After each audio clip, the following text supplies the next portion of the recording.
साथियों, स्वागत है आप सभी का चंदू सर की क्लास के डिजिटल मंच पर। मेरा नाम चंदू जैन है और मैं आपके लिए लेकर आया हूं एक बहुत शानदार और अद्भुत ऑफर, जो अब तक का सबसे बड़ा ऑफर है। यह ऑफर दुर्गा अष्टमी, मेरे प्यारे साथियों याद रखिएगा, महानवमी और दशहरे के पावन पर्व पर 5 दिवसीय विशेष ऑफर जो 29 सितंबर से शुरू होकर के 3 अक्टूबर तक चलेगा। इस ऑफर के अंतर्गत इतिहास के जितने भी कोर्सेज हैं उन सभी कोर्सेज पर बहुत शानदार ऑफर आपको दिया जा रहा है। तो इस ऑफर का लाभ आप उठा सकते हैं। गूगल प्ले स्टोर से आज ही चंदू सर की क्लास मोबाइल एप्लीकेशन को डाउनलोड करिए। मोबाइल एप्लीकेशन का लिंक मैंने डिस्क्रिप्शन बॉक्स में कमेंट कर रखा है, आप उसका लाभ यहां पर उठा सकते हैं। अब यहां पर एक बहुत बड़ा प्रश्न आता है। प्रश्न यह आता है कि सर, हम जो पुराने कोर्स है उनका क्या करें? अरे भैया, जब आरपीएससी ने सिलेबस को बदल दिया है तो फिर हमें पुराने सिलेबस के अनुसार पढ़ने की आवश्यकता कहाँ है? पैटर्न बदल गया, सिलेबस बढ़ गया, प्रश्न पूछने का तरीका बदल गया, फिर भी हम घिसे पुटे पुराने कोर्स पढ़ रहे हैं तो उससे काम नहीं चलेगा। हम लेकर आए हैं आपके लिए आरपीएससी फर्स्ट ग्रेड का लाइव कोर्स कंप्लीट हिस्ट्री का 5499 का लाइव, और रिकॉर्डेड फाउंडेशन कोर्स हम लेकर आए हैं 8599 का। रिकॉर्डेड कोर्स है फर्स्ट ग्रेड हिस्ट्री का 4499 का, और जो टॉपिक स्पेशल बैच है, जो लाइव बैच है, 1999 का रहेगा।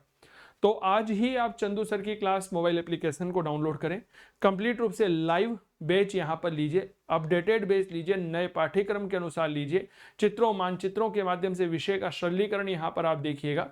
और वह टॉपिक जो आपको अब तक नहीं मिले हैं या आपने पढ़ना चाहते हैं तो उनके लिए टॉपिक स्पेशल बैच है, यह कंप्लीट लाइव बैच रहेगा। अब आप सोचोगे सर लाइव क्लास मान लीजिए हम नहीं ले पाए तो फिर उसका क्या होगा? भैया, वह क्लास कुछ समय के बाद आपको रिकॉर्डेड फॉर्मेट में उपलब्ध हो जाती है, तो उसे आप वहां पर देख सकते हैं। जैसे आरपीएससी फर्स्ट ग्रेड का यह हमारा एक अद्भुत बैच आपके समक्ष है। नए पाठ्यक्रम के अनुसार स्कूल व्याख्याता भर्ती परीक्षा 2025-26 लाइव बैच है, जो जयपुर स्टूडियो से चल रहा है। इतिहास और कला संस्कृति सेकंड पेपर की इतिहास के साथ फर्स्ट पेपर का इतिहास बिल्कुल फ्री रहेगा। 280 नंबर का तो आपका सेकंड पेपर होता है, 30 अंकों का आपका पहला पेपर होता है, कुल मिलाकर के 310 अंक जो है वह यहाँ पर होता है। तो यह कंप्लीट लाइव बैच आपके सामने चल रहा है। इस पर ऑफर है, अगर आप अभी लेते हैं तो यह कोर्स कंप्लीट कोर्स 5499 में आपको मिल जाएगा, प्लस 3% का जो है वह टैक्स होता है आपके। इसके बाद न्यू टॉपिक स्पेशल बैच है लाइव फ्रॉम जयपुर, जो राजस्थान में पहला है। इतिहास सेकंड पेपर का यह अद्भुत कोर्स 19 सितंबर 2025 को आरपीएससी ने जो नया सिलेबस जारी किया था, उस सिलेबस में जो नए टॉपिक ऐड किए थे उन टॉपिक का एक विशेष बैच है।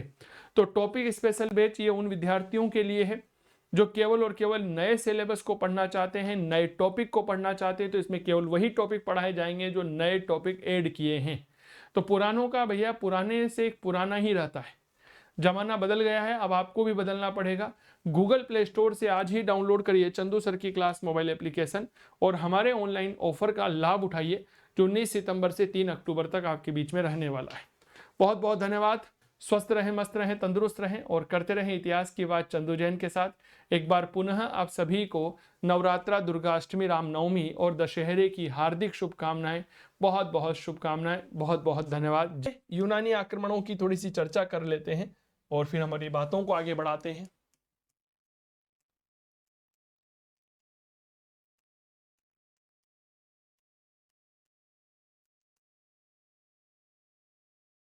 यूनान में एक राजा हुआ करता था जी, नाम था फिलिप द्वितीय। क्या नाम था भैया? फिलिप द्वितीय। सर, उसकी मृत्यु हो जाती है, ठीक है, 336 ईसा पूर्व में। जब वो मरा तो उसका एक बेटा था सिकंदर, जो केवल और केवल 20 वर्ष का था।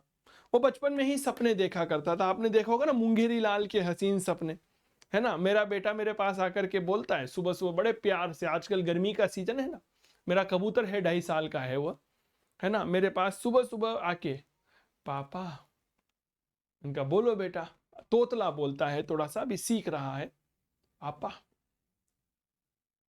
मैंने कहा बोलो पापा, आइसक्रीम खानी है। फिर मैंने कहा नहीं बेटा अभी नहीं खाते। फिर वो उससे बोलेगा पापा आप आइसक्रीम खाओगे, मुझसे पूछता है कि पापा आप आइसक्रीम खाओगे क्या। मैंने कहा नहीं बेटा अभी तो मैं सो के उठा हूं, अभी खा लो ना पापा। मतलब सीख गया है, और कुछ सीखे नहीं सीखे ये जरूर सीख गया। उसका सपना है कि मैं दिन भर आइसक्रीम खाए जाऊं। तो यूनान का राजा हुआ फिलिप द्वितीय, उसका बेटा सिकंदर। मात्र 20 वर्ष की उम्र में यूनान का राजा बना, और जब राजा बना तो मेरे दोस्त याद रखना, उसका केवल एक ही सपना था कि मैं विश्व विजेता बनूं। इसीलिए वो मैसिडोनिया, मकदुनिया का राजा हुआ करता था, वह यूनान कहलाता है। काबुल को जीतते हुए, बैक्टीरिया को जीतते हुए हिंदू कुश पर्वत पार करता है और भारत पर आक्रमण कर देता है। देखिए मैं एक घटना बताता हूं, समझिएगा, ठीक है। कहां की बात कर रहा हूं? यूरोप की। आइए एक नक्शा तैयार करते हैं।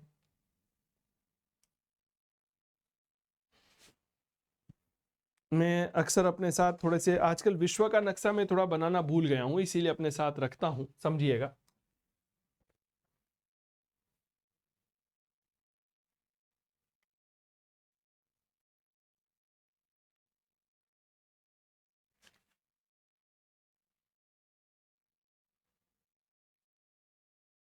अपने काम काम की बात बनाएंगे जी, फालतू की बात यहां पर नहीं करेंगे, ठीक है ना।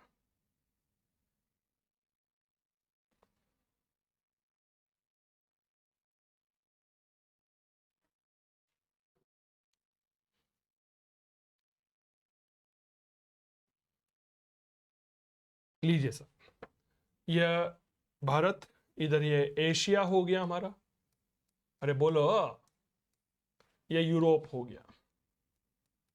इनको अलग कर रही है यूरेशिया पर्वतमाला, और यहां पर है आपके हिंदू कुश पर्वत। चीजें क्लियर हो गई? हाँ या ना का जवाब दे दो। इस तरह का एक नक्शा बनाइए आप। अब देखिए साहब, कुछ बातों को समझिएगा। यूरोप में एक जगह हुआ करती है, नाम है मक दुनिया। इस मकदुनिया को ही क्या कहा जाता है? मैसिडोनिया।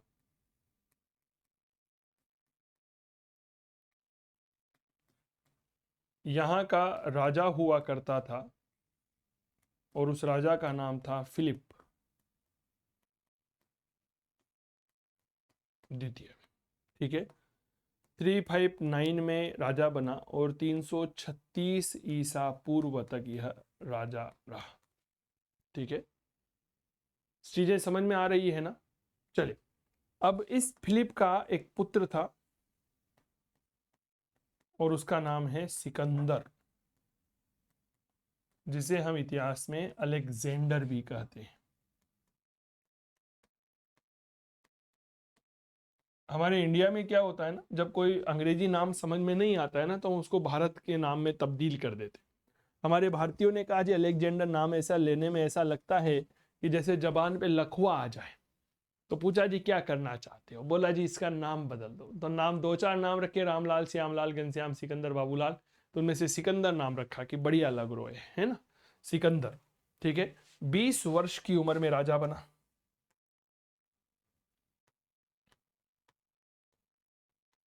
20 वर्ष की उम्र में राजा बना, उम्र में राजा बना, और विश्व विजय का सपना देखा, और विश्व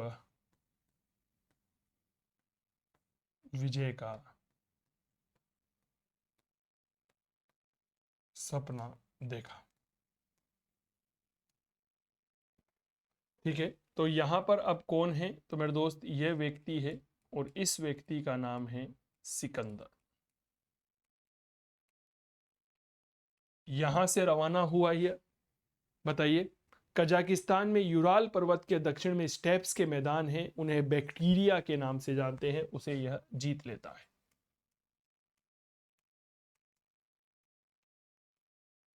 बैक्टीरिया विजय। बैक्टीरिया के बाद यहां पहुंचा, काबुल विजय की,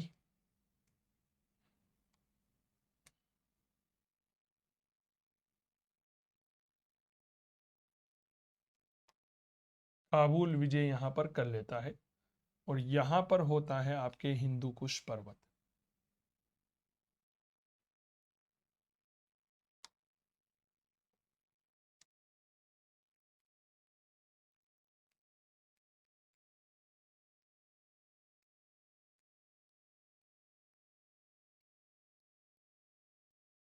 काबुल विजय, ठीक है। यह हिंदू कुश पर्वत को पार कर लेता है, ठीक है। और इस समय हिंदू कुश का राजा कौन था? शशिगुप्त हुआ करता था। हिंदू कुश पर्वत पार करके भारत पर आक्रमण कर देता है।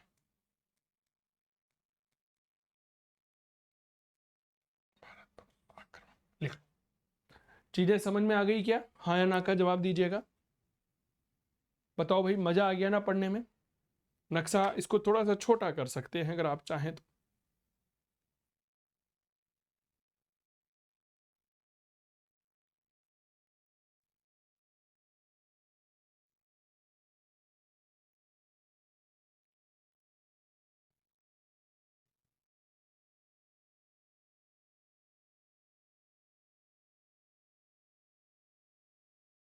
लिख लो।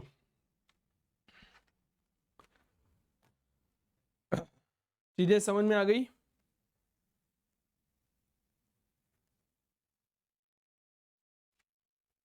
हिंदू कुश पर्वत को पार करता है, भारत पर आक्रमण करता है। हिंदू कुश का राजा शशिगुप्त था जो पराजित हुआ।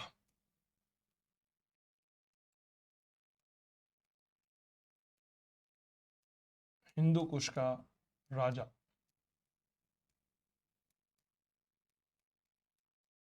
शशिगुप्त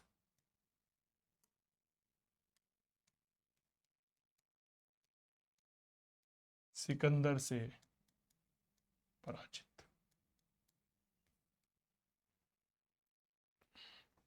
लिख लो भाई।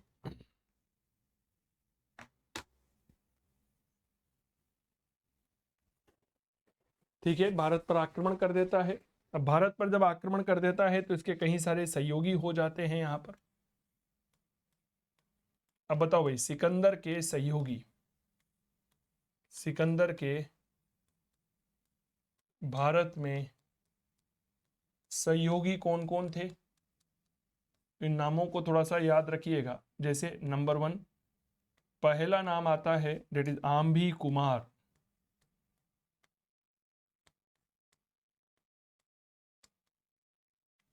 यह कौन है?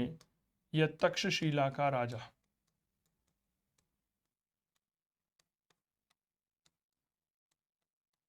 दूसरा, शशिगुप्त जो हिंदू कुश का राजा था, वो यहां पर सिकंदर का अब सहयोग देने के लिए तैयार हो गया। इसके अलावा पुष्करावती और संजय, पुष्करावती और चौथा संजय। एक बात हमेशा याद रखना, हमने देखा कि साहब 20 साल का एक बालक है सिकंदर, पिता की मृत्यु के बाद मकदूनिया का राजा बनता है और वह विश्व विजय का सपना देखता है। बहुत आराम से चीजों को समझिएगा। कल्पना करें अगर सिकंदर उस समय विश्व विजय का सपना नहीं देखता तो क्या वह भारत पर आक्रमण कर पाता? क्या हम सिकंदर का नाम सुनते और क्या अलेक्जेंडर द ग्रेट या सिकंदर महान के बारे में हम पढ़ते? तो मेरे दोस्त, जब तक सपना नहीं देखोगे तब तक कैसे पूरा करोगे? एम आई राइट और रॉन्ग? इसीलिए कहा जाता है कि अपना सपना पूरा करिए। भारत पर आक्रमण किया, लिख लो इनको। और इस भारत आक्रमण के बाद अब क्या होगा? राजा पोरस के साथ संघर्ष होगा। समझ में आ गई ना चीजें? बहुत आराम से चीजें आप लोगों के लिए है। लिखो इसको।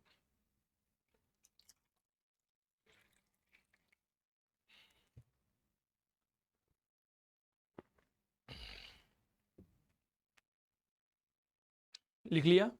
Very good. चलिए सर, अब भारत पर आक्रमण किया तो मेरे दोस्त एक नदी आती है जिसे हम कहते हैं झेलम।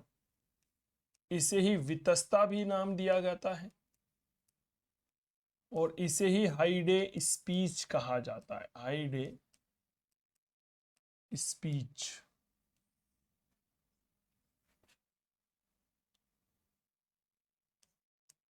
का यह युद्ध होता है। यह युद्ध कब हुआ? पहली बात 326 ईसा पूर्व। ठीक है। एक राजा व्यक्ति कौन है? सिकंदर है और दूसरा राजा पुरु है। नाम आपने सुना होगा, जिसे इतिहास में पोरश कहते हैं। सिकंदर जीत गया, राजा पुरु जो है वह इस युद्ध में हार गया। क्या ये बात क्लियर हो गई? सर, राजा पोरस झेलम और चेनाब के मध्य का जो राज्य हुआ करता है उसका राजा यह था। झेलम व चिनाब के मध्य का राजा। ठीक है, राजा सिकंदर जो है इसमें जीत जाता है और कहीं ना कहीं हाइडे स्पेस के युद्ध में राजा पोरस हार जाता है। मेरे प्यारे साथियों, कहा जाता है कि जब राजा पोरस को बंदी बना करके सिकंदर के पास लाया गया, घुटनों पर बैठाया गया राजा पोरस को, तो सिकंदर पूछता है कि बताओ पोरस, तुम्हारे साथ क्या सलूक किया जाए। तो राजा पोरस बहादुरी के साथ सिकंदर की आंखों में आंखें मिलाकर के कहता है कि मेरे साथ वैसा ही व्यवहार किया जाए जैसा एक विजेता राजा एक पराजित राजा के साथ करता है, अर्थात मेरी गर्दन काट दी जाए। सोच के देखिए मेरे दोस्त, लगभग लगभग 30 वर्ष की उम्र वाला सिकंदर इस समय जब राजा पोरस का यह वचन सुनता है, उसका हृदय परिवर्तन हो जाता है, राजा पोरस को माफ कर देता है और माफ कर करके वह उसे, मेरे प्यारे साथियों, कहीं ना कहीं वापस राजा बना देता है। क्या यह बात क्लियर हो गई? सीमांत राज्य अश्वक हुआ करता था जिसकी राजधानी मस्सक हुआ करती थी। वहां पर सिकंदर आक्रमण करता है। मस्सक की महिलाएं जो है सिकंदर का वीरतापूर्ण मुकाबला करती है। पाटल विजय सिकंदर की अंतिम विजय थी। सिकंदर ने यहाँ पाइथन नाम के यूनानी को अपना क्षत्रप नियुक्त किया, जो भारत में अंतिम यवन क्षत्रप माना जाता है। तो आइए आगे बात करते हैं हम, इसके बाद क्या हुआ।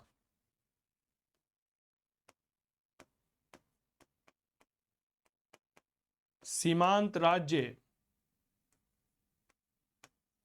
अश्वक, क्या नाम है? अश्वक।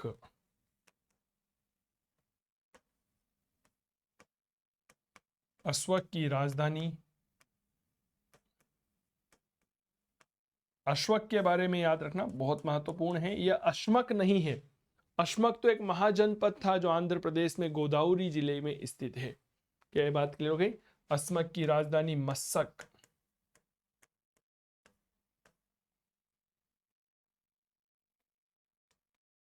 की महिलाओं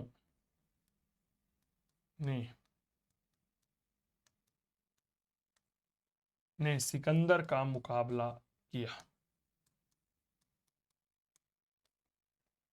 क्लियर हो गई बात? अब इसके बाद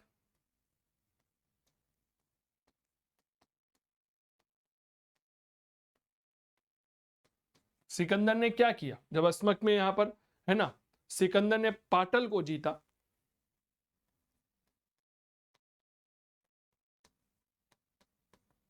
पाटल को जीता,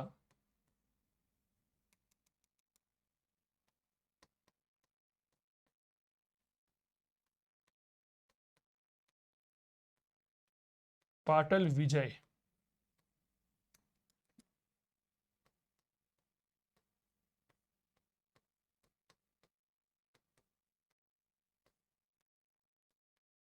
सिकंदर की अंतिम विजय थी।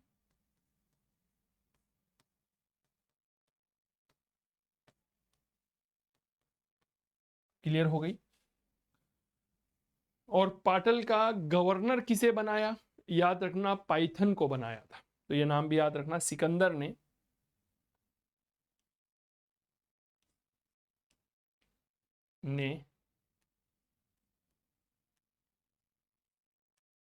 पाटल का गवर्नर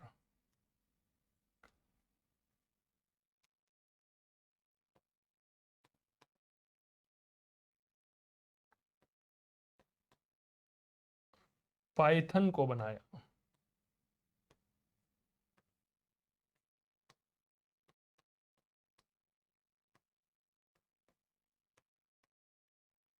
गवर्नर को ही क्या कहा जाता है? क्षत्रप कहा जाता है, लिख लीजिए।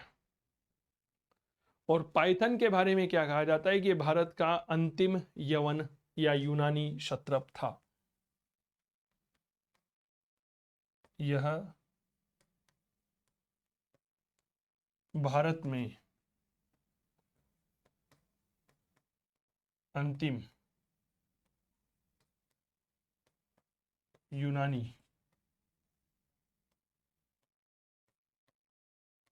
क्षत्रप था, लिख लो। हर एक लाइन से सवाल बन रहा है, क्या मैं ठीक कर रहा हूं क्या?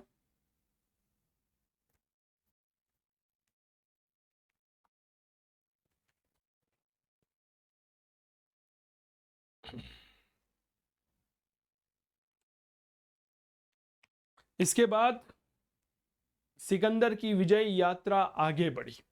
इस समय याद रखिएगा, सिकंदर जो है मूल रूप से आपके झेलम नदी के आसपास के भूभाग तक ही है। चिनाब नदी के आसपास के भूभाग तक के छोटे छोटे राज्य जो है, चाहे वो आपके अश्वक हो चाहे पाटल हो, इनको जीतने की कोशिश कर रहा है। झेलम के आसपास ही का एक क्षेत्र हुआ करता था, नाम था नीसा। निशा एक गणतांत्रिक राज्य था। उसने बिना युद्ध के ही सिकंदर की अधीनता को स्वीकार कर लेता है और कहता है कि हम जो हैं यूनानियों के ही तो वंशज हैं, आप हमें क्यों मारना चाहते हैं। क्या ये बात क्लियर हो गई? तो आइए आगे बढ़ते हैं कि निशा के गणतांत्रिक राज्य ने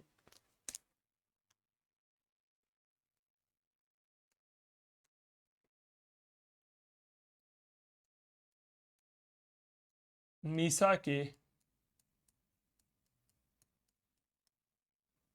गणतांत्रिक राज्य ने बिना युद्ध के निशा की बात कर रहा हूं, बिना युद्ध के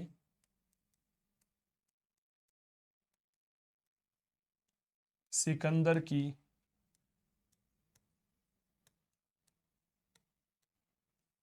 अधीनता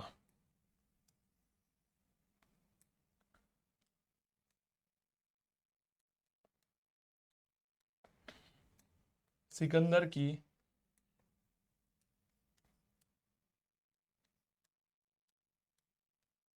अधीनता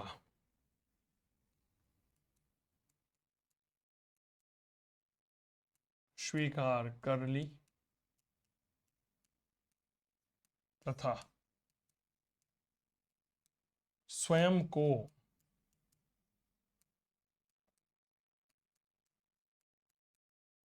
यूनानियों का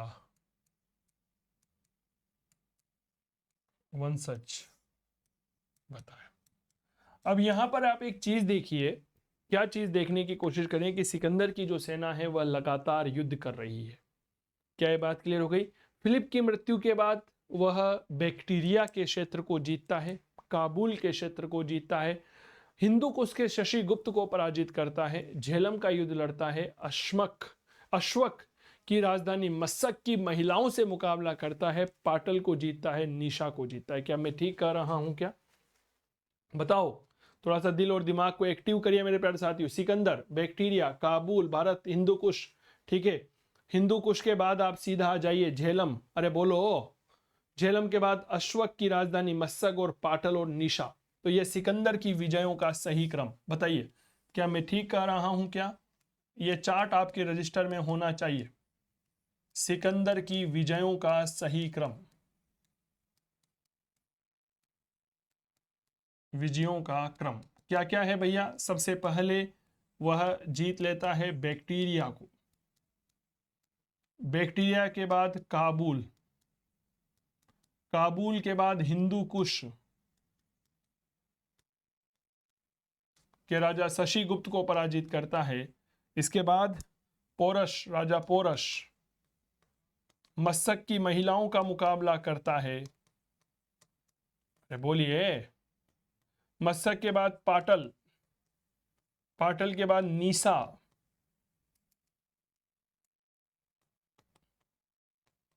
यहां मुकाबला करता है और अब सिकंदर की सेना जो है वह थक गई।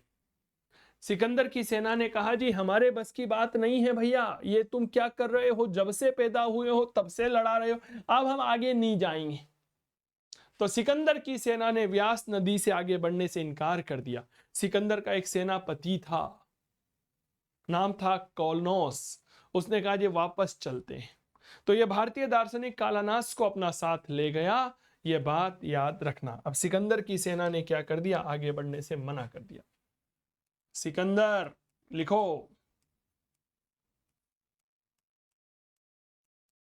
सेना थक गई, परिणामतः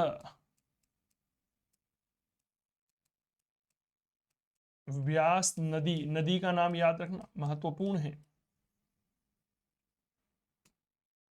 व्यास नदी से व्यास नदी से आगे बढ़ने से इनकार।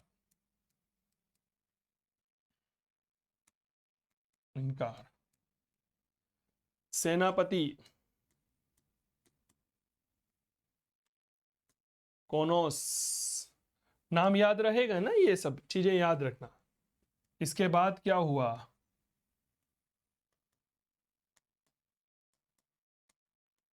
सेनापति केनोस, केनोस कह लीजिए या कोनोस कह लीजिए, वो एक ही बात है। कोनोस ने वापस चलने की बात कही। क्या कहा कि भाई अब वापस चले, वापस चलने का निर्णय लिया। ठीक है। सिकंदर भारतीय इतिहासकार या भारतीय दार्शनिक, नाम क्या है, कालानास को ले गया। सिकंदर अपने साथ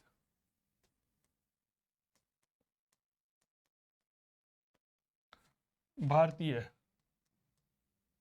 दार्शनिक कालानोस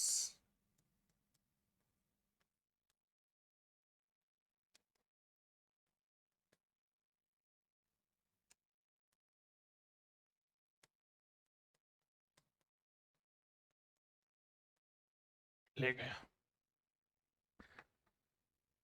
लिख लो।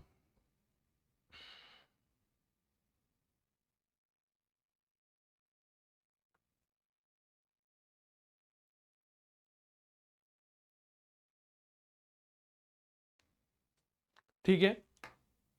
अब सिकंदर वापस जा रहा था, तो इसने सोचा कुछ नगर बसाते चले। तो सिकंदर ने विजयनगर, माफी चाहूंगा, निकैया नाम का एक नगर बसाया। ठीक है। और सिकंदर ने झेलम नदी के किनारे बुका फेला बसाया। बुका फेला सिकंदर का एक बहुत प्रिय घोड़ा भी था। तो कुछ बातें और लिखेंगे, आइए आगे बढ़ते हैं। नंबर 1, सिकंदर ने 2 नगर बसाया। नंबर 1 निकेया,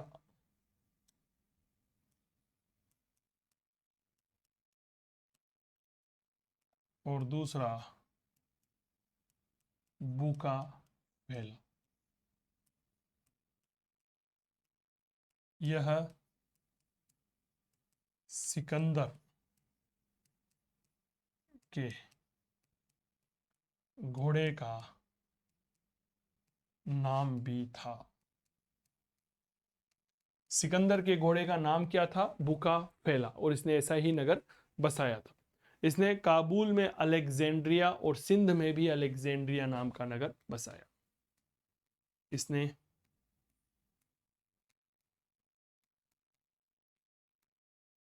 काबुल में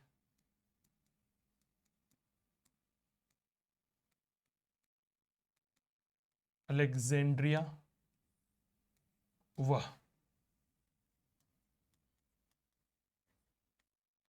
सिंध में भी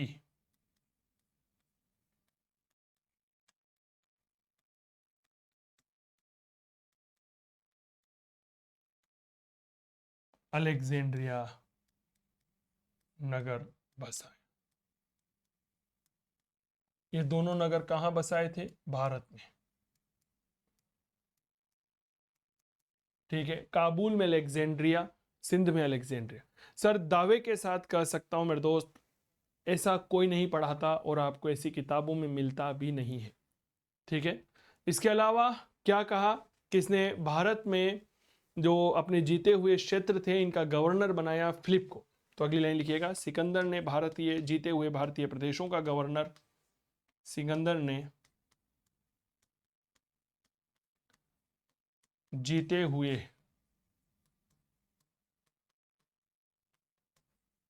भारतीय प्रदेशों का गवर्नर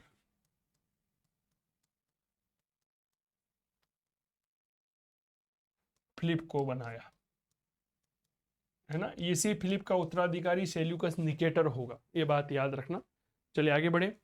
सर सिकंदर का एक इतिहासकार था, नाम था कैलेस्थनीज। यह सवाल अक्सर पूछा जाता है कि सिकंदर के इतिहासकार का नाम क्या था, कैलेस्थनीज था।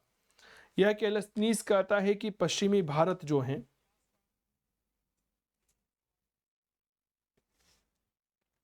उस पश्चिमी भारत में सती प्रथा विद्यमान थी। तो सिकंदर का एक ऐसा इतिहासकार जो पश्चिमी भारत में सती प्रथा की बात करता है, उसका नाम क्या है, याद रखिएगा, उसका नाम होता है कैलेस्थनीज।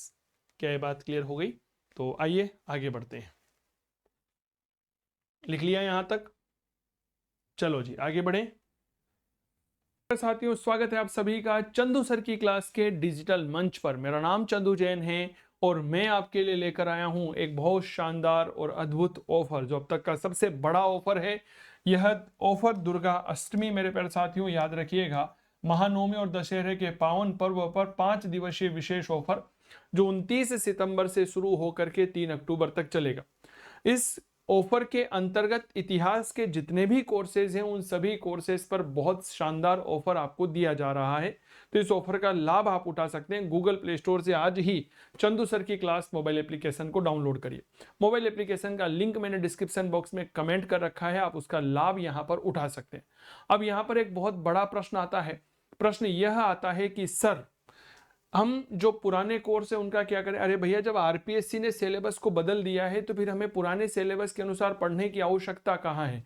पैटर्न बदल गया, सिलेबस बढ़ गया, प्रश्न पूछने का तरीका बदल गया, फिर भी हम घिसे पुटे पुराने कोर्स पढ़ रहे हैं तो उससे काम नहीं चलेगा। हम लेकर आए हैं आपके लिए आरपीएससी फर्स्ट ग्रेड का लाइव कोर्स कंप्लीट हिस्ट्री का 5499 का लाइव, और रिकॉर्डेड फाउंडेशन कोर्स हम लेकर आए हैं 8599 का। रिकॉर्डेड कोर्स है फर्स्ट ग्रेड हिस्ट्री का 4499 का, और जो टॉपिक स्पेशल बैच है, जो लाइव बैच है, 1999 का रहेगा। तो आज ही आप चंदू सर की क्लास मोबाइल एप्लीकेशन को डाउनलोड करें, कंप्लीट रूप से लाइव बैच यहां पर लीजिए, अपडेटेड बैच लीजिए, नए पाठ्यक्रम के अनुसार लीजिए, चित्रों मानचित्रों के माध्यम से विषय का सरलीकरण यहां पर आप देखिएगा। और वह टॉपिक जो आपको अब तक नहीं मिले हैं या आपने पढ़ना चाहते हैं तो उनके लिए टॉपिक स्पेशल बैच है, यह कंप्लीट लाइव बैच रहेगा। अब आप सोचोगे सर लाइव क्लास मान लीजिए हम नहीं ले पाए तो फिर उसका क्या होगा? भैया वह क्लास कुछ समय के बाद आपको रिकॉर्डेड फॉर्मेट में उपलब्ध हो जाती है, तो उसे आप वहां पर देख सकते हैं। जैसे आरपीएससी फर्स्ट ग्रेड का यह हमारा एक अद्भुत बैच आपके समक्ष है। नए पाठ्यक्रम के अनुसार स्कूल व्याख्याता भर्ती परीक्षा 2025-26 लाइव बैच हो, जो जयपुर स्टूडियो से चल रहा है। इतिहास और कला संस्कृति सेकंड पेपर की इतिहास के साथ फर्स्ट पेपर का इतिहास बिल्कुल फ्री रहेगा। 280 नंबर का तो आपका सेकंड पेपर होता है, 30 अंकों का आपका पहला पेपर होता है, कुल मिलाकर के 310 अंक जो है वह यहाँ पर होता है। तो यह कंप्लीट लाइव बैच आपके सामने चल रहा है। इस पर ऑफर है, अगर आप अभी लेते हैं तो यह कोर्स कंप्लीट कोर्स 5499 में आपको मिल जाएगा, प्लस 3% का जो है वह टैक्स होता है आपके। इसके बाद न्यू टॉपिक स्पेशल बैच है लाइव फ्रॉम जयपुर, जो राजस्थान में पहला है। इतिहास सेकंड पेपर का यह अद्भुत कोर्स 19 सितंबर 2025 को आरपीएससी ने जो नया सिलेबस जारी किया था, उस सिलेबस में जो नए टॉपिक ऐड किए थे उन टॉपिक का एक विशेष बैच है। तो टॉपिक स्पेशल बैच ये उन विद्यार्थियों के लिए है जो केवल और केवल नए सिलेबस को पढ़ना चाहते हैं, नए टॉपिक को पढ़ना चाहते हैं। तो इसमें केवल वही टॉपिक पढ़ाए जाएंगे जो नए टॉपिक ऐड किए हैं। तो पुरानों का भैया पुराने से एक पुराना ही रहता है, जमाना बदल गया है, अब आपको भी बदलना पड़ेगा। गूगल प्ले स्टोर से आज ही डाउनलोड करिए चंदू सर की क्लास मोबाइल एप्लीकेशन और हमारे ऑनलाइन ऑफर का लाभ उठाइए, जो 19 सितंबर से 3 अक्टूबर तक आपके बीच में रहने वाला है। बहुत बहुत धन्यवाद। स्वस्थ रहें, मस्त रहें, तंदुरुस्त रहें और करते रहें इतिहास की बात चंदू जैन के साथ। एक बार पुनः आप सभी को नवरात्रा, दुर्गाष्टमी, रामनवमी और दशहरे की हार्दिक शुभकामनाएं, बहुत बहुत शुभकामनाएं, बहुत बहुत धन्यवाद। जय हिंद, जय भारत, जय माता दी।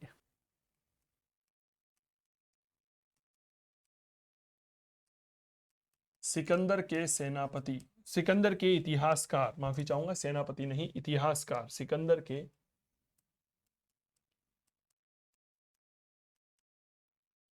इतिहासकार केले ने, क्या नाम था, अभी ने थोड़ी देर पहले बताया, केलिस्तनीज, केली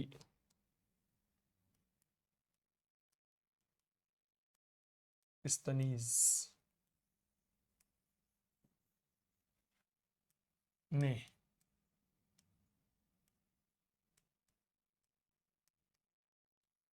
पश्चिमी भारत में सती प्रथा का वर्णन किया है।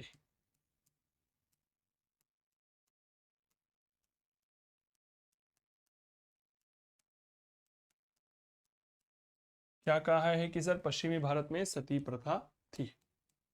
कभी कभी यह प्रश्न डायरेक्ट पूछ लिया जाता है कि सिकंदर का सेनापति कौन था, याद रखिएगा केलस्तनीज था। 323 ईसा पूर्व में बेबीलोनिया में सिकंदर की मृत्यु हो जाती है मस्तिष्क की बीमारी की वजह से।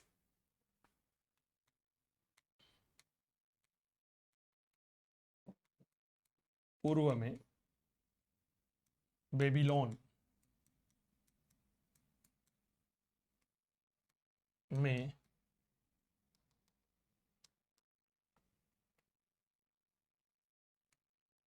लोन में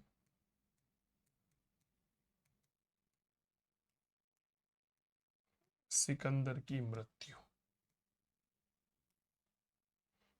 मृत्यु का कारण क्या है, मस्तिष्क ज्वर।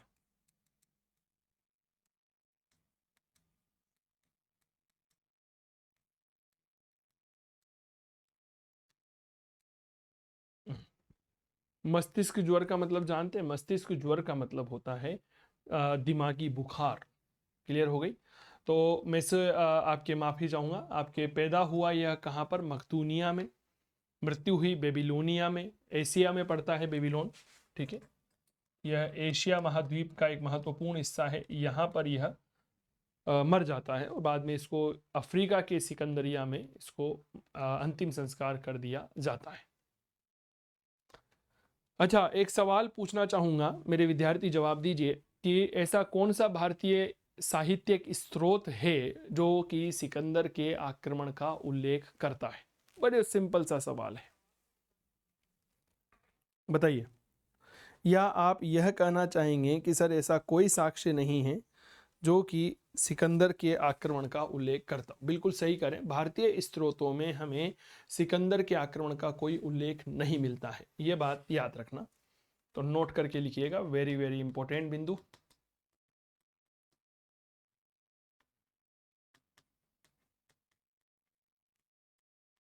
भारतीय स्रोतों में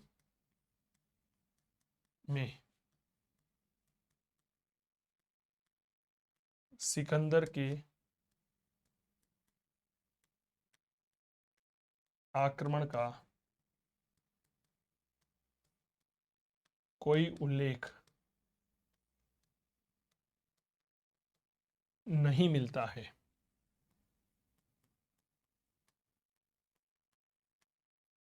क्या ये बात क्लियर हो गई? बिल्कुल सही सुना है आपने। समकालीन ऐसा कोई भारतीय इतिहास का ऐसा कोई साहित्य नहीं है जिसमें हमें इसके आक्रमण की जानकारी मिलती हो। बताओ, क्या ये बात क्लियर हो गई?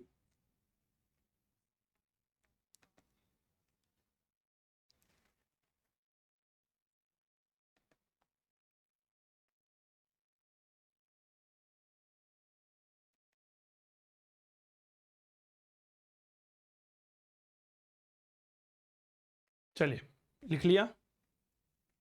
तो ये तो हो गए हमारी यूनानी आक्रमणों के बारे में चर्चा। अब बात करते हैं सर ये यूनानी आक्रमण जो हुए इनके क्या क्या प्रभाव थे। ठीक है, बड़ा सिंपल सा बिंदु, कोई बहुत बड़ा रॉकेट साइंस नहीं है। ठीक है, हिसाब यूनानी अभी थोड़ी देर पहले हमने ईरानी आक्रमण पढ़े थे, उनके प्रभाव पढ़े। अब यूनानी आक्रमण के प्रभाव थोड़ा सा समझने की कोशिश करिएगा। ठीक है कि साहब यूनानी आक्रमण जो रहे इनके क्या क्या प्रभाव रहे। भैया कुछ ऐसे यूनिक प्रभाव हमें देखने को मिलते हैं, जैसे भारत में पहले एक पुराने घिसे पिके प्रकार के सिक्के चला करते थे, उनके स्थान पर लेख युक्त सुंदर सिक्कों का निर्माण हुआ। भारत में जो है शत्रप प्रणाली का विकास हुआ। शत्रप यानी कि गवर्नर रखने की परंपरा, गांधार मूर्तिकला इन्हीं की देन है। भारत में व्यापार की वृद्धि होने लगी, नए जमीनी और समुद्री मार्गों की खोज होने लगी। हाथी सेना के स्थान पर अश्व सेना का विकास हुआ। भारतीयों ने ज्योतिष के रोमक जो सिद्धांत होते हैं, पोलिश सिद्धांत जो होते हैं, यह यूनानियों से ही ग्रहण किए। यूनानी शब्द होरोस्कोप संस्कृत में होरा शास्त्र हो गया, जिसे हम ज्योतिष शास्त्र कहते हैं। भारतीय रंगमंच पर यौनिका शब्द का प्रयोग यूनानी प्रभाव है, और भारतीय इतिहास लेखन तिथिबद्ध रूप से शुरू होने लगा। तो कुछ प्रभाव है, नंबर 1 लिखिएगा। नंबर 1, सुंदर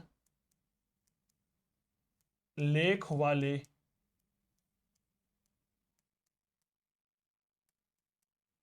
सिक्कों का प्रचलन। ठीक है, सुंदर लेख वाले सिक्के जो है वो हमारे भारत में चलने लगे। क्लियर हो गई। दूसरा प्रभाव अगर हम देखते हैं तो लिखेंगे अश्व सेना का प्रचलन।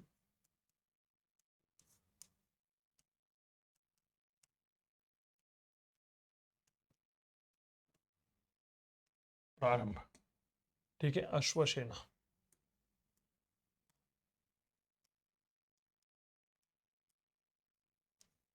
बताओ, चीजें क्लियर होती जा रही है ना। इसके अलावा अगला बिंदु लिखेंगे क्षत्रप प्रणाली का विकास। क्षत्रप, यह भी यूनानियों की ही देन है भारत में।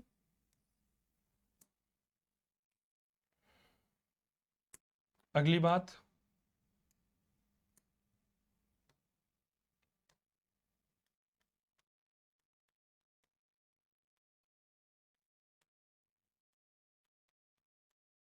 गांधार मूर्ति कला का विकास। भारत में दो मूर्ति कला देखने को मिलती है। पहली देखने को मिलती है गांधार, दूसरी मथुरा मूर्ति कला। अगला, नए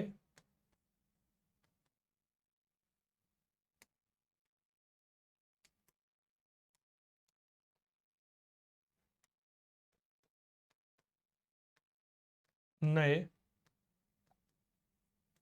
स्थल व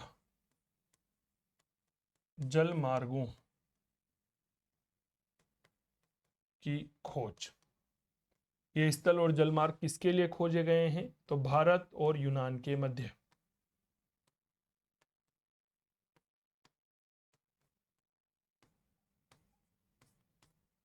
ठीक है, भारत और यूनान के मध्य।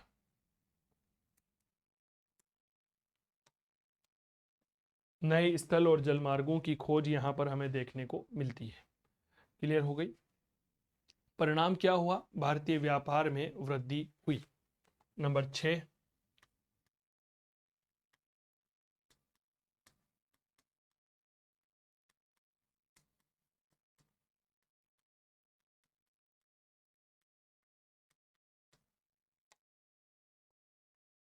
भारत पहले बहुत विकसित था, अभी तो स्थिति बहुत ज़्यादा खराब है।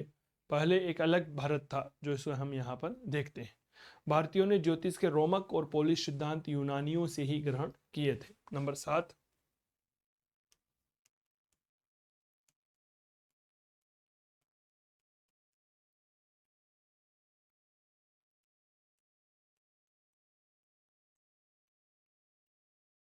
ज्योतिष के रोमक और पोलिश सिद्धांत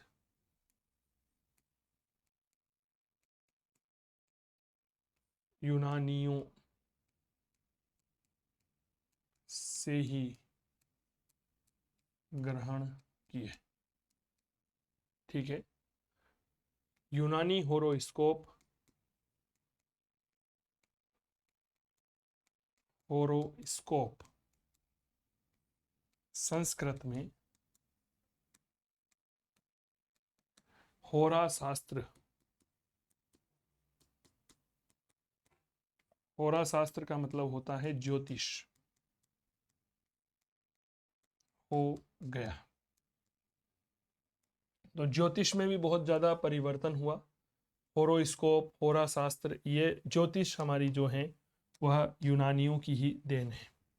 क्लियर हो गई? अब आप सोच के एक बार कल्पना करें हमारे देश में कितना ज्यादा परिवर्तन यूनानियों की देन है।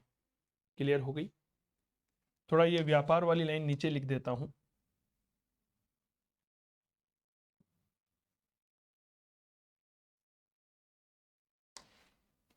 कौन सा नंबर का होगा ये? 6 नंबर का। भारतीय व्यापार में वृद्धि। सच सच बताओ यार, पढ़ने में मजा आ रहा है नहीं आ रहा? चलिए, इसके बाद नंबर 8 नंबर पे यहां पर लिखेंगे भारतीय रंगमंच पर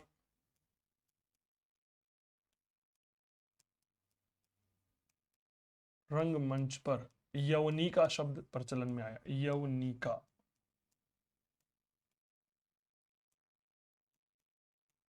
शब्द प्रचलन में आया। ठीक है, तो भारतीय रंगमंच पर भी यवनिका जो शब्द है वह यूनानियों की ही देन है। लिख लो यहां तक, और एक लाइन और लिखेंगे, अगला बिंदु यहीं पर लिख लीजिए, 9 नंबर। भारतीय इतिहास तिथिबद्ध रूप से लिखा गया। भारतीय इतिहास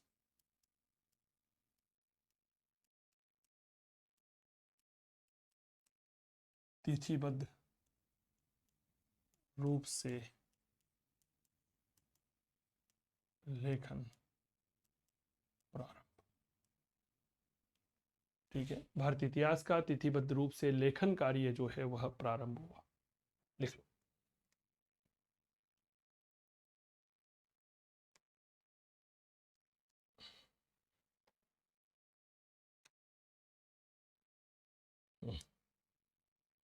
और इसी के साथ हमारा यह आक्रमण का अध्याय समाप्त।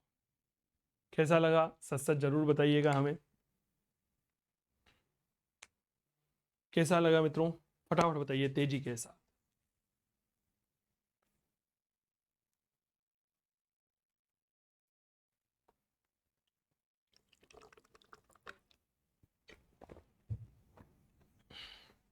लिख लिया?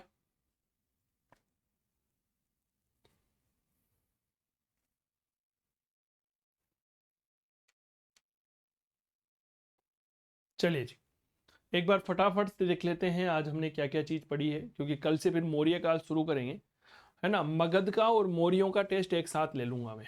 क्या ये बात क्लियर हो गई? मगध और मौर्यों का टेस्ट जो है वह एक साथ में ले लूंगा। चलिए, हमने शुरुआत की थी नंद राजवंश के। दक्षिणी पश्चिमी भारत पर नियंत्रण किया, मगध साम्राज्य शक्तिशाली हुआ। निम्न वर्गीय था, तो निम्न वर्ग का शासन पर प्रभुत्व स्थापित होना, बहुत बड़ा सामाजिक परिवर्तन देखने को मिलता है। ठीक है, हाँ, धन्यवाद कांता आपका। आगे बढ़ते हैं। बौद्ध साहित्य को चौरपुलवा कहा गया, कुल 9 राजा हुए, नवनंद कहलाए। धन्यवाद मधु आपका भी। महापद्मनंद संस्थापक नाम अपार संपत्ति का परिचायक है। पुराणों के अनुसार महानंदी नामक शुद्र महिला से यह जन्मा था। कुछ अन्य नाम देखिए। उग्रसेन, विशाल सेना रखने वाला, सर्वशत्रांतक क्षत्रियों का विनाश करने वाला। इसे ही द्वितीय परशुराम शुद्र गर्भाद्भव कहा गया, कलिकांश कहा जाता है। चीनी यात्री हैंसांग के अनुसार महापद्मनंद ने अपनी संपत्ति गंगा नदी की तलहटी में छिपाकर रखी हुई थी। समकालीन पाणिनि ने संस्कृत व्याकरण का अष्टाध्यायी ग्रंथ लिखा। खारवेल का हाथी गुम्फा विरेख। नंद राजा जो है कलिंग को जीता है, कलिंग में एक नहर का निर्माण करवाया, कलिंग से जैन तीर्थंकर की एक प्रतिमा जो है वह लेकर आया। नंद राजाओं ने जैन धर्म को संरक्षण दिया था। धनानंद बहुत बड़ी बात नहीं है। फिर यूनानी आक्रमण के बारे में पढ़ा, ईरानी आक्रमण, कि पहला ईरानी आक्रमण, युदेशी आक्रमण ईरानियों ने किया था। छठी शताब्दी ईसा पूर्व में पारस या ईरान के अखमनी साम्राज्य के शासक साइरस के उत्तराधिकारी दारा प्रथम ने किया था। ठीक है, कुछ हमने प्रभाव देखे कि भारत में अरामाइक और खरोष्टी लिपि का विकास। ईरानी लिपिकार कातिब कहलाता था, ये बात याद रखना। अभिलेख उत्तीर्ण करवाने की परंपरा, अशोक के स्तंभों का घंटाकार आकृति होना, शस्त्र प्रणाली का विकास, ईरानी सिक्का, सिंगलोई भारत के पश्चिमोत्तर प्रांत में प्रचलन में आया। भारत में राजा के जन्मदिन के अवसर पर केक्स प्रसारण की प्रथा ईरान से ही ली। यूनानी आक्रमण, मकदूनिया या मेसिडोनिया जो है यूरोप में था, यहाँ का राजा फिलिप था 359 से 336 ईसा पूर्व। इसका बेटा सिकंदर गद्दी पर बैठा, 20 वर्ष की उम्र में राजा बना, विश्व विजय का सपना देखा। सिकंदर ने बैक्टीरिया को जीता, काबुल को जीतकर हिंदू कुश के राजा सिकंदर को पराजित हुआ, सिकंदर को पराजित किया। और सिकंदर जो हिंदू कुश का राजा शशिगुप्त सिकंदर से पराजित होता है, भारत पर आक्रमण करता है। भारत में इसके सहयोगी आंभी कुमार, शशिगुप्त, पुष्करावती और कहीं ना कहीं संजय थे। झेलम या हाइडे स्पीच का युद्ध लड़ता है 326 ईसा पूर्व में, राजा पुरु को पराजित कर देता है। सीमांत राज्य अश्वक की महिलाओं से संघर्ष करता है, सिकंदर ने पाटल को जीता, यह भारत में अंतिम विजय थी। पाटल का गवर्नर पाइथन को बनाया, जो अंतिम यूनानी क्षत्रप माना जाता है। निसा के गणतांत्रिक राज्य ने बिना युद्ध के सिकंदर की अधीनता को स्वीकार किया और अपने आप को यूनानियों का वंशज बताया। सिकंदर की सेना थक गई, व्यास नदी से आगे बढ़ने से इनकार कर दिया। सेनापति कोनोस ने वापस चढ़ने का निर्णय लिया, भारतीय दार्शनिक कालानोश को ले गया। इसने 2 नगर भारत में बताए, निकाया और बुकाफेला। बुकाफेला सिकंदर के घोड़े का नाम भी था। काबुल में अलेक्जेंड्रिया, सिंध में अलेक्जेंड्रिया नाम का नगर बसाया। सिकंदर ने जीते हुए भारतीय प्रदेशों का गवर्नर फिलिप को बनाया था। सिकंदर ने इतिहासकार कैलेस्थनीज ने पश्चिम भारत में सती प्रथा का वर्णन किया। 323 ईसा पूर्व में बेबीलोन में सिकंदर की मृत्यु, कारण क्या था? मस्तिष्क का ज्वर हो जाना। भारतीय स्त्रोतों में सिकंदर के आक्रमण का कोई उल्लेख नहीं मिलता है। सर क्या क्या प्रभाव पड़े? सुंदर लेख वाले सिक्के, अश्वसेना का प्रचलन, सत्रह प्रणाली का विकास, गांधार मूर्ति कला का विकास, नए स्थलों और जलमार्गों की खोज, भारतीय व्यापार में वृद्धि। भारतीयों ने ज्योतिष के रोमक और पोलिस सिद्धांत यूनानियों से ही लिए। यूनानी होरोस्कोप संस्कृत में होरा शास्त्र हो गया। भारतीय रंगमंच पर यौनी का शब्द आया और भारतीय इतिहास तिथिबद्ध रूप से लिखना शुरू हुआ। उम्मीद करता हूं आपको यह सेशन अच्छा लगा होगा। धन्यवाद मुकेश, आपका भी। दीपक, स्वागत है। तो कल मुलाकात करते हैं मौर्य काल के साथ, फिर एक साथ आपके मौर्य और मगध का टेस्ट ले लेंगे। ठीक है, चलिए, बहुत बहुत धन्यवाद। उम्मीद करता हूं आपको यह सेशन अच्छा लगा होगा। कल फिर मुलाकात करते हैं, तब तक स्वस्थ रहिए, मस्त रहिए, तंदुरुस्त रहिए और करते रहिए इतिहास की बात चंदू जैन के साथ। जय हिंद, जय भारत, नमस्कार।